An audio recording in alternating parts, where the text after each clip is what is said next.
Para sa mga asawang lalaki, makinig kayo.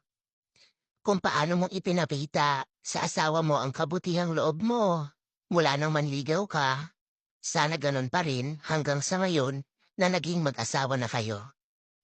Kung gaano ka ka-gentleman noon, sana ganoon pa rin hanggang ngayon. Huwag mo siyang sasaktan o pagbubuhatan ng kamay.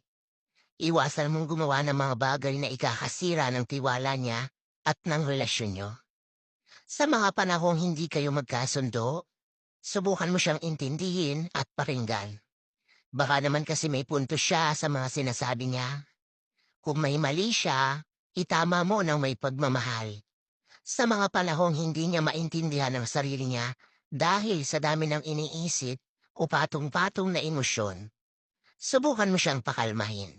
Ang pag-unawa at pagmamahal mo ay napakahalaga para maging maayos at tumagal ang inyong pagsasama. Pakitaan mo siya ng maganda at itrato ng tama. Siguradong triple pa ang ibabalik niya.